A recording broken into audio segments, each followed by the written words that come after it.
I'm going back to Hawaii to shoot Lost on Friday. Going to do just one episode now, and then 2 more later in the season. And I'm imagining I won't get the script until probably when I land, because I know that I'm going to be talking to you guys. You know, I don't blame them. They're being very secretive about it. It's a season 6 sort of opener, and they want to keep a major lid on it.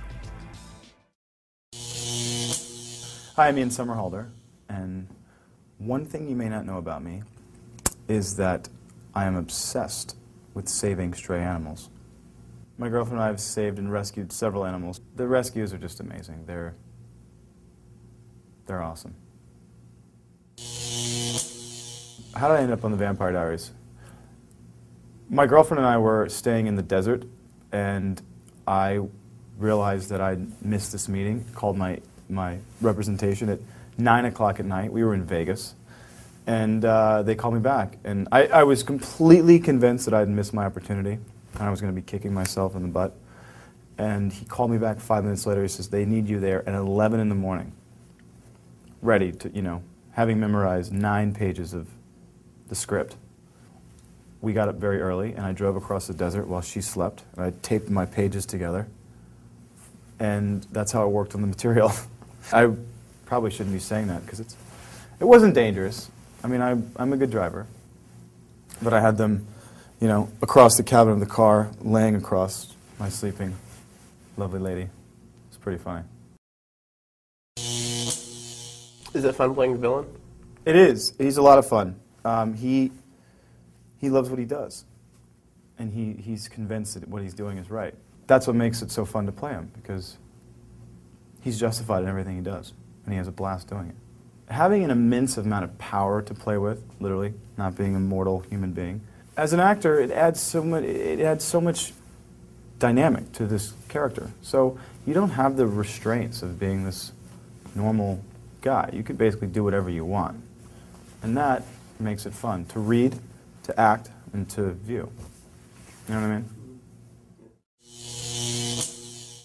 I'm from New Orleans, so growing up in this sort of whole Anne Rice world, and there's a lot of vampire mystique and mythology that sort of resonate, especially in the city of New Orleans. So, having grown up around that, I was fascinated by him, loved him.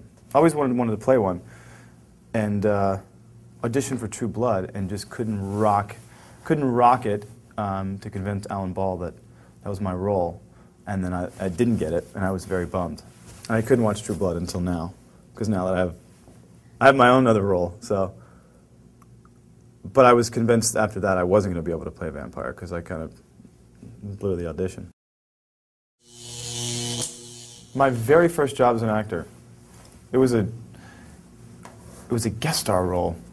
Oh, it was called The Big Easy. It was in New Orleans, and showing up on set, I kept looking to the map box, and the director kept saying, don't look into the camera, don't look into the camera. And I thought, what am I doing? I know not to do that. And I just remember this director sitting there probably thinking, wow, this kid is, I mean, I think back on that and I laugh hysterically, mentally. I've actually never told anyone that. When I was a kid on, from 10 until 20, I modeled and did commercials and stuff. And stuff, that's exactly what I did. So, I've been working for 20 years. That's funny. And I had done this Toys R Us calendar. It was like a Save the Environment calendar, and I was one of the months. And I was turning off a lamp, telling kids to turn the lights off, turn the water off, don't brush your teeth, don't run the water when you brush your teeth. We lose something like 40 million gallons of water a week or something because people leave the water on when they brush their teeth. It's crazy. I noticed that you had a tattoo on your arm. What does it say? It says here and now in Latin. Hic et nunc. Yeah, there's a policy, a tattoo policy at CBS, I think. It's just a matter of, you know, not having anything offensive on your arm.